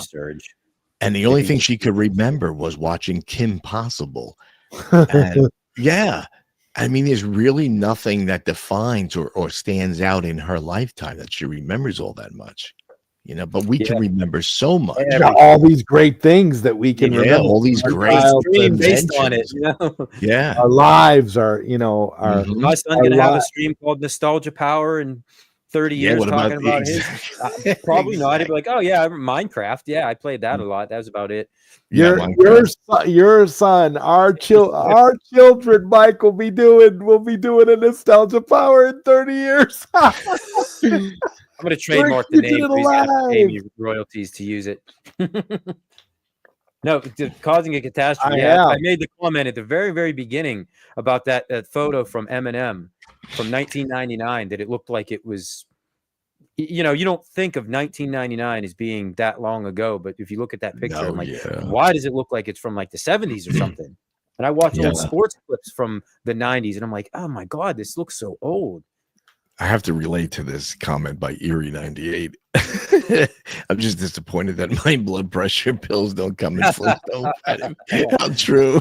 I might actually take them if they did. I would too. I used to love those Flintstone Kids commercials. When I was right, yeah, those were good. We had them we got them for our kid. They still make them, and they still taste exactly the same. Because we got them, I'm like, I got to have one of these. He takes different vitamins now, but when he was a little bit younger, they're exactly the same. I remember Johnson's aspirins. Was it Johnson & Johnson aspirins or something? They were like orange tasting. Does anybody remember those? I don't they think were so. delicious. I remember like some sort of vitamin C. I do remember those, Zod. They looked like a slice of an orange. They were white. Yeah, and they were white, flavor. But they had a very thick vitamin C-ish flavor, almost like and it was very heavy. And I can't remember the name of them though, but I do remember having them. Million strong. Yep.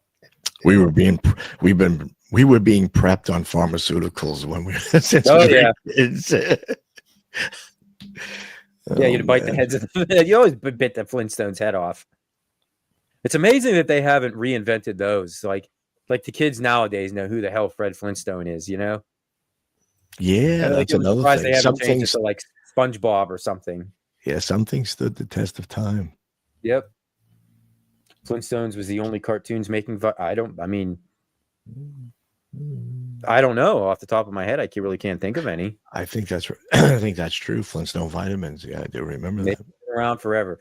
Well, they're one of the last few remaining things of my childhood that's still around. That and The Simpsons. Once those things go away, Simpsons is going to last forever because even when the voice actors quit doing it, they're just going to let. Honestly, if they went in AI, let AI do it. They'll probably just let make them AI sound do it. better, like they used to 30 years ago. You know, 'cause now you got all these old people playing. Yeah, they'll just let AI do it. This is a good question. This will require some thinking. But if you could live in 1 year forever, I've answered this so many times. So many times. What did you say, Zod? What was your answer? 1986. 86. And for any particular, what's the reasoning for that? I'd want to go. I'd want to be in Japan, and I'd want to go watch Fist of the North Star in a movie theater every night. That makes every sense. night. 1912. Get out. Boy, Jesse, what do you think? Can you narrow that one down? I remember there being there was a. I'm guessing. I don't know. I'm sorry, Zod. What are the stipulations? Would we be the same age as we are now to go back? There was a Black Mirror episode on Netflix where you would be able to go to, like, you could in the future, we're all uploaded to like servers, and we can go and visit different eras, different decades, and you could just go to the different decades, and you could live in whatever era you wanted. So yeah, like for example, if you wanted to live in 1986, you could go visit 1986 and live there. Boy, I don't know. I'd probably pick like maybe the early 90s, maybe like 90, 91. You know, it's when I first started getting into hockey. The Penguins were winning cups, and Nintendo was still a huge thing. Arcades were still a huge thing. The Super Nintendo was like the greatest thing since sliced bread. Yeah. That was a pretty good time for me. Yeah. Just so I don't get in trouble, I'll say the 90s because my daughter was born and I got married in the 90s. Yeah, I was in 2014 because that's when I got married. Most fun. Yeah. That was the greatest time of my life. The greatest time of my life, I swear. Yes, but the 80s were the most fun. Yes, you know.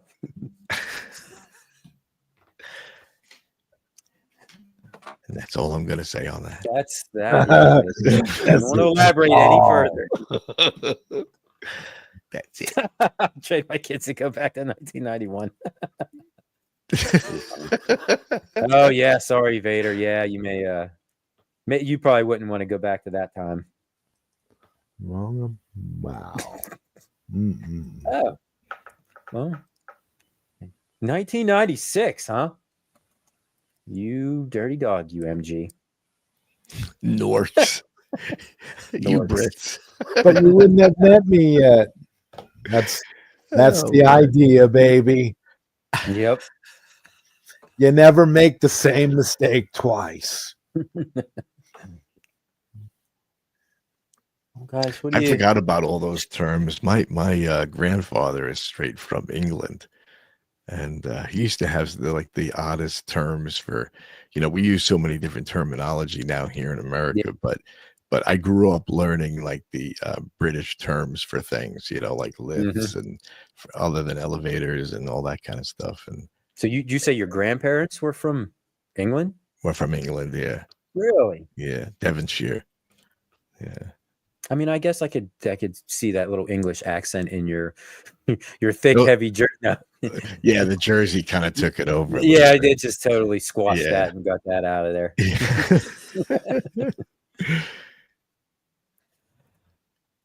That's a good question. I don't know. Do we think we'll ever see raunchy comedy? I mean, there are they still kind of make movies like that, but nothing like those, like Revenge of the Nerds or Porky's or Animal House or anything like that. I don't know. I feel like they try too hard to be raunchy, and it makes it kind of obvious. It just, I don't know. The movies don't seem they don't seem the same. You know, we were talking. They're about not. They're Ted, not. You know, Ted's a funny movie. Real, I guess, would that be considered raunchy? But you know, that's kind of my whole goal with the One Punch Stand movie I'm making, to make it like more of like a throwback to how movies were in the 80s and 90s. Because now movies they're just not the same. It's No, not at all. Not from. I remember my cousin and I went over to stay at my grandparents' house, and they always went to bed really early, you know. So we would put on Porky's and all these other American Pie and all these movies from the 80s and stuff. And I mean, we screamed at one another, but low key saying, turn it down. after Grandma and Grandpa went to Grandma bed, and Grandpa's gonna get up. that's funny. I remember doing the same thing with my grandparents over me and my brother, but we were watching Beavis and Butthead.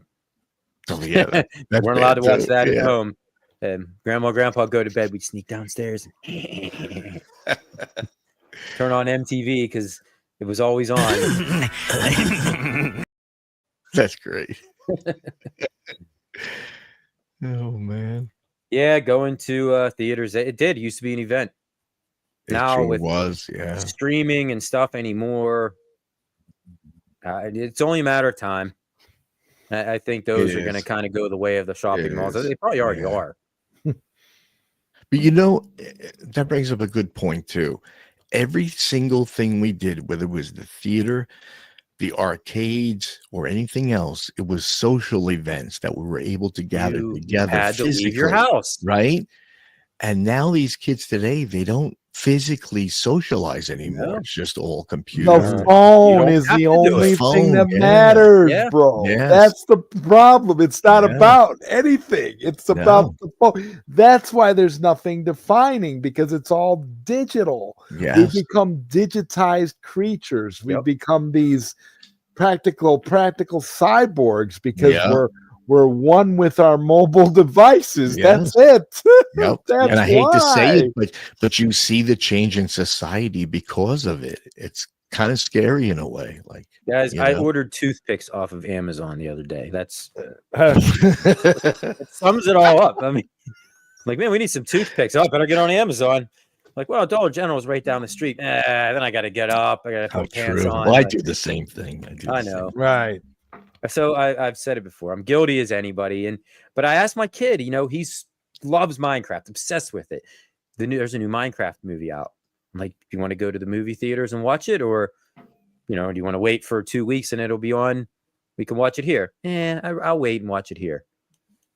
Okay. So well, he's good in that sense. Yeah. But as Ralphie said, it is too expensive. The last time we went to go see Super Mario Brothers, I think we spent like $50 some on snacks alone. We weren't paying attention to what we were buying. We're like, oh, get some pretzels, get popcorn, get a couple pops, get some candy, blah, blah, blah. Yeah, it was like $55.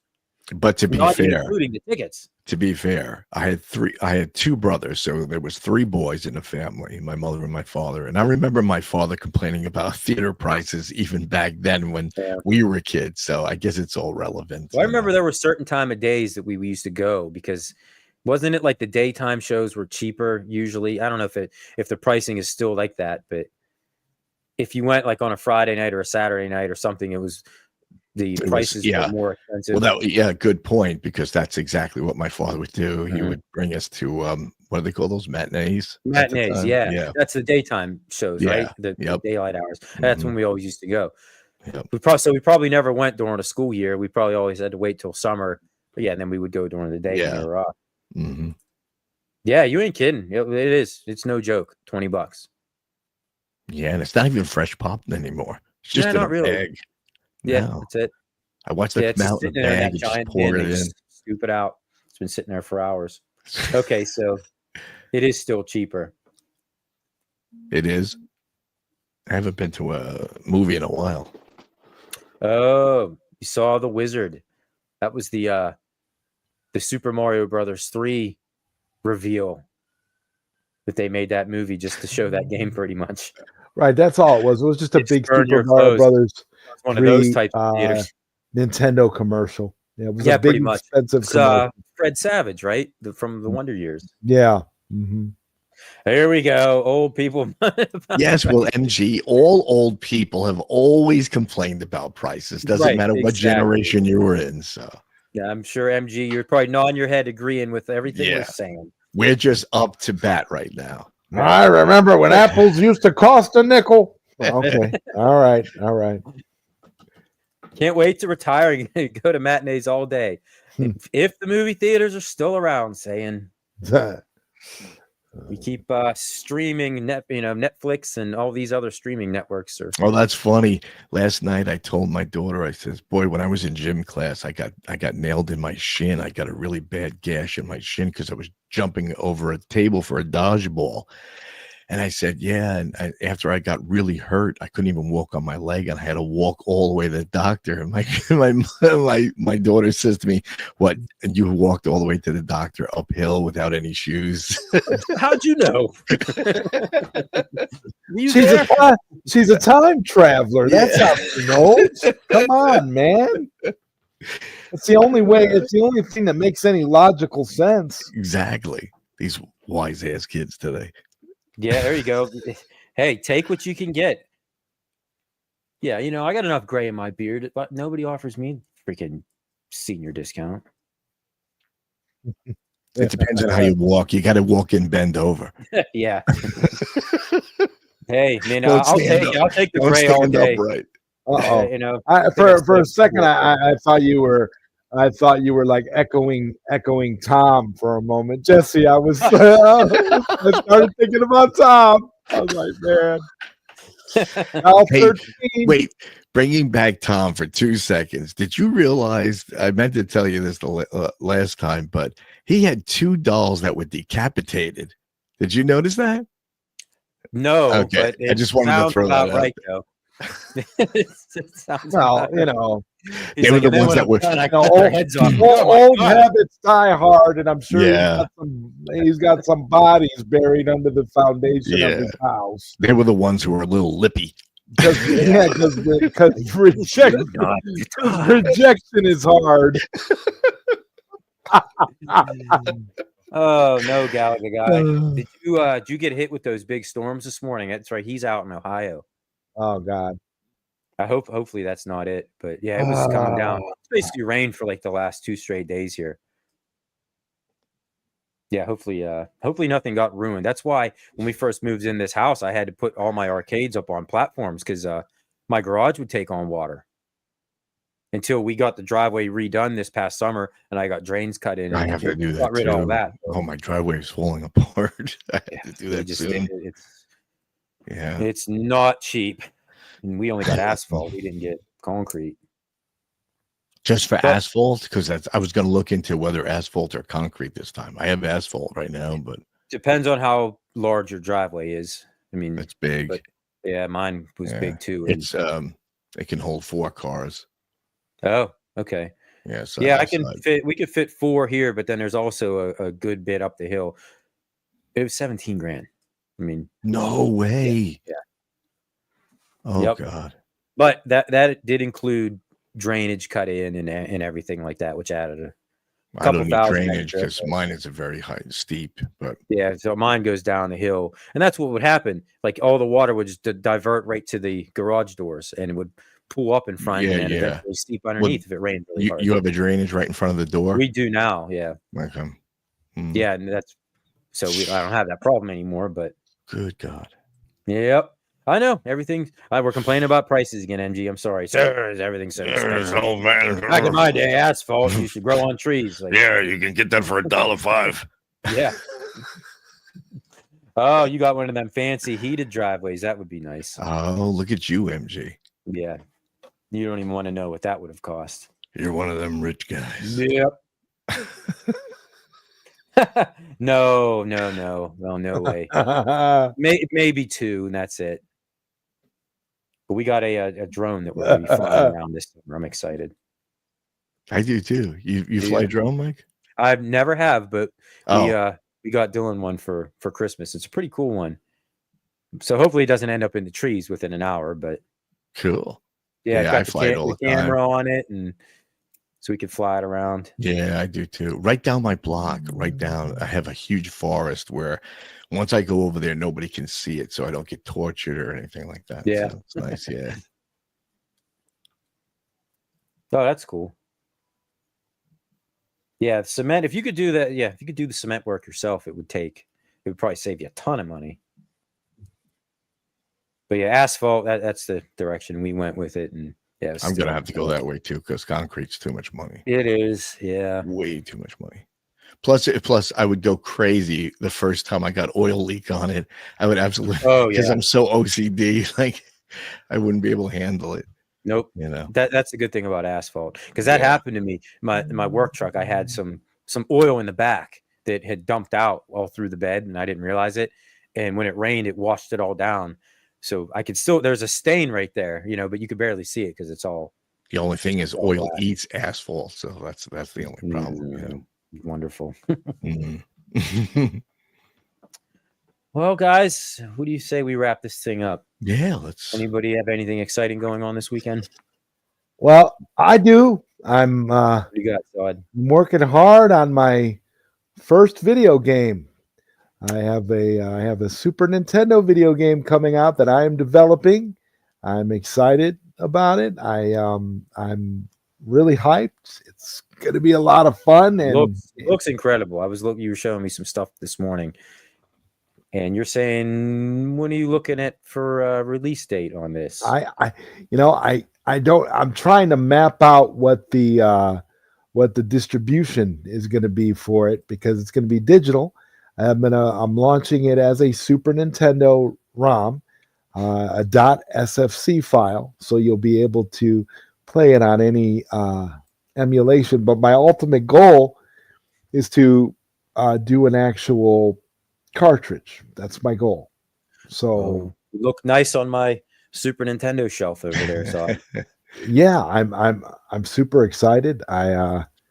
Is it a sequel to Custer's Revenge? No. Custer's Revenge is? No. Okay, I do. But no, it is not a sequel to Custer's Revenge. Although I wouldn't mind doing a Super Nintendo remake. I actually I could pull that off. Look of the Atari. Yeah. Oh God, it's going to be amazing. I'm so hyped, you guys. I just want to. It's exciting. Show us a picture. Okay. I was going to pull up. You don't have any clips yet, but stay tuned to Zod's channel. I just learned about it this morning, just scrolling through YouTube before I even got out of bed. Yeah, I'm going to show you guys the mock-up of. Zod has been keeping this thing tightly under wraps for. And real quick, Zero, I wanted to touch on to Pinball FX VR this show. But we didn't get to it, so I'll probably bring it up the next time. It's absolutely incredible, but there are some problems that people haven't actually commented on, and I want to see if anybody else has had these problems. So we'll talk about it next time. All right. Pinball. Yeah, we'll definitely bring that up. Yep. Okay.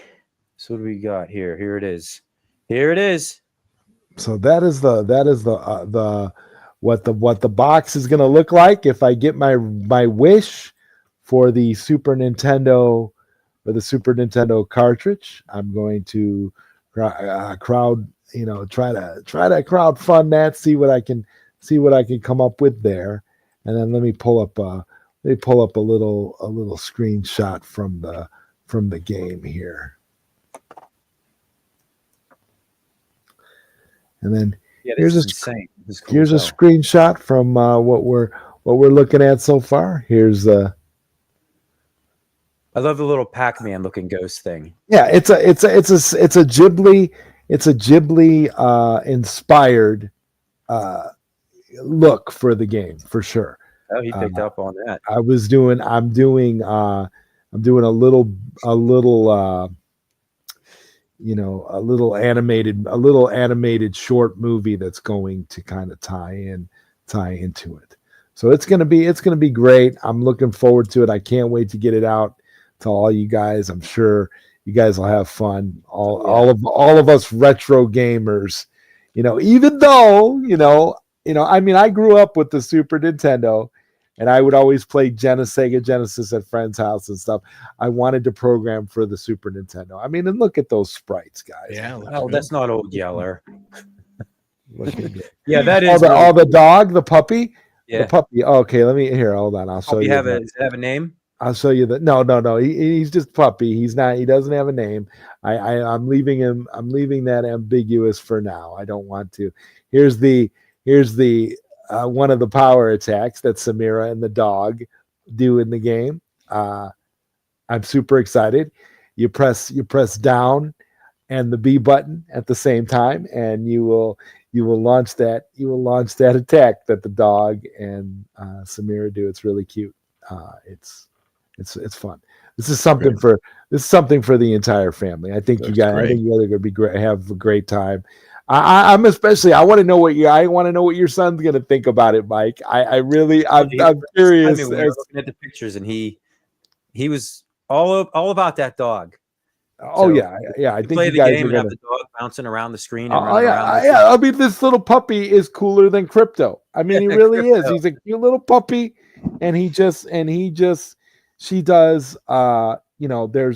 has, the puppy has responsibilities. The puppy does all kinds of little things here, like it will. For example, the default behavior of the puppy follows Samira throughout the entire game by default. And this basically reinforces their emotional bond and gives the game a unique personality. And it also creates opportunities for like story beats where the puppy reacts when Samira is in danger. There's puzzle designs where the puppy can trigger switches and reveal paths. And then there's cut scenes where the puppy comforts or warns Samira. So the puppy is a permanent fixture in the game, will always be there to help, and it's adorable. You know what, Zero? I kind of like that. Shadow Dancer with a little bit of Studio Ghibli and Secret of Mana with a little bit of Super Mario Brothers and Zelda, kind of all thrown into one big Super Nintendo melting pot for but for kids and adults. There's some things in here that are for grow older people too, but I am gearing it more towards to kids from like I'll remember how like when we were all young and we would play Super Nintendo games. I mean, we all experienced that. I mean, I don't know, I got this vision of like a red Super Nintendo cartridge. I got all these ideas. Hey, make it. There's not too many of them. I mean, I only see 2 on my shelf over there. So yeah, make it stand out. Red or green. Maybe like green, like as an homage to like. I was kind of thinking of maybe trying to make it like an homage to like little, like a little Samson homage kind of thing with the because I had gone back and forth, Mike, about whether or not I wanted to do a Super Nintendo game or if I wanted to do one for the NES. I want to say, yeah, you probably made the right choice because but I think a lot more with this.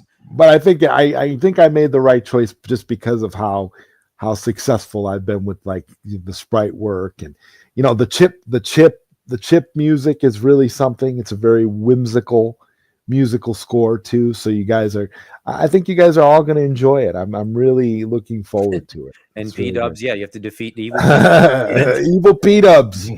No, the evil queen. In fact, I do have a screenshot of the final boss here. There you go. Yeah. I'll give you. You never know. I'll give you that. You get that physical copy out. Gotta get the merch. I'll give you that screenshot right now. There it is. There's the evil queen. This is the final boss, the final level. That's crazy, Zod. Coming from a guy who could barely draw a stick figure accurately, that's beyond impressive. To be able to do something like this, because and like what I was talking before we got on, I mean, pretty much the possibilities are endless now, right? Anything you wanted to create and make a game out of, in theory, you could. Yeah.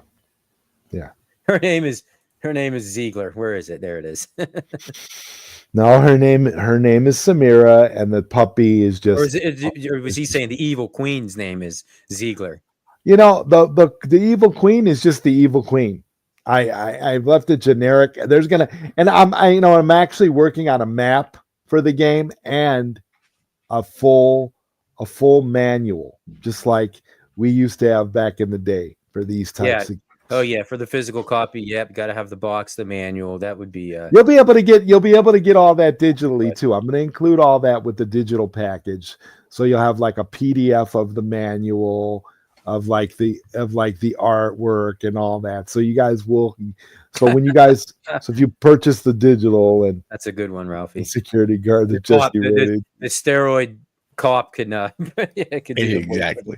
Okay. Well, wait a minute. I guess I could share that too. I guess I could share the 13-second teaser too, because you're talking about the voice of the girl. So I guess I could share that. Hold on, I'll share that too. Why not? This is pretty fun. Hold on, let me find the one I want to share here, and we'll do that. Okay, here we go. This is 13 seconds. This is a little animation that I did, a little AI animation that I did to promote the game a little bit. This is not game footage, or this is not. Of course, this is not game footage. It was with Super Nintendo, but this will be a little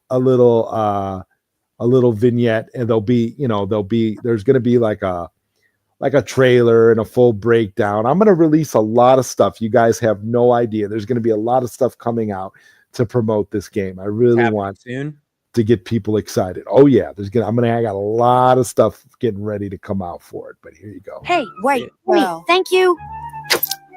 I'm out of here.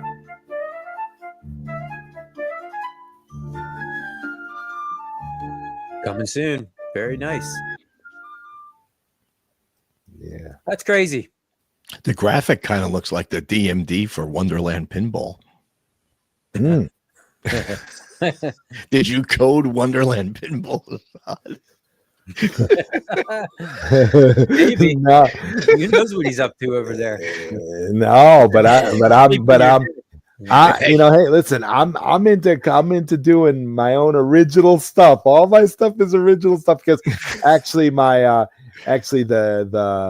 main character, it's like you take inspiration where you can find it. So all my stuff is original. I'll never need to.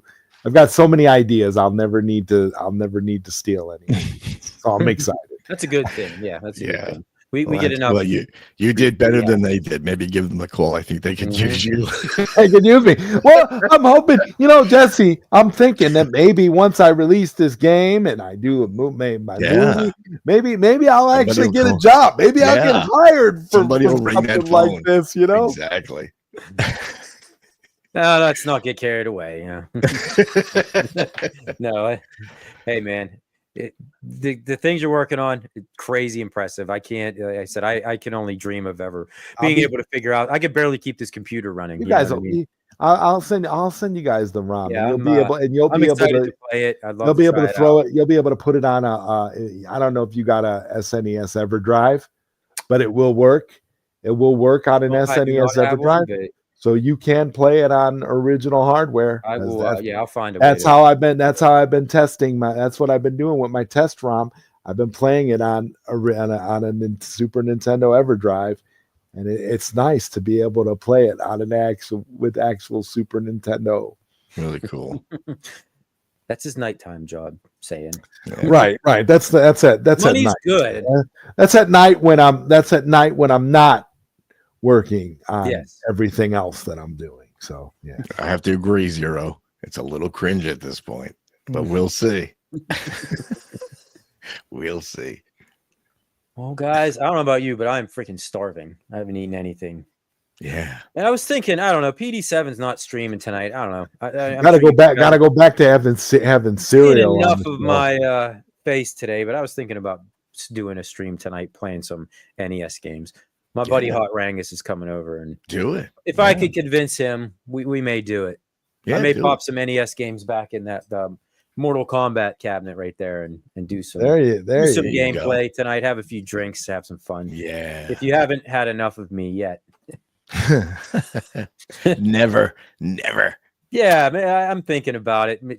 I haven't told Hot Rangus yet, so hey, Rangus, if you're watching this, yeah, we're gonna live stream later. So get ready. Don't wear your shirt with the holes in it. Jeez. All right, guys. Thank you everybody for All right, guys. hanging out. We had a long one today. Yeah. Thanks, chat. You're always there for us, and we really Yes. appreciate it. Yes. Yes. And maybe next time around we will maybe we'll show some embarrassing pictures. And anybody in the chat, if you want to do that too. Yeah, I'll have to pull them up. Yeah. Email me. I don't know if I could put my email in the comments, but sorry. If you want to send me some embarrassing or ridiculous pictures of yourself when you were a kid or younger. Yeah, that would be cool come up? if we could see them all. Yeah. that would Okay. be good. Yeah, email me there and I will show them and we will all laugh at ourselves. Yeah. So thanks again, everybody, and thanks to Yeah, you guys thanks, too, everyone. Zod and Jesse. Yep. We will see you Awesome. next time. Take care. Night, guys. everybody. Later.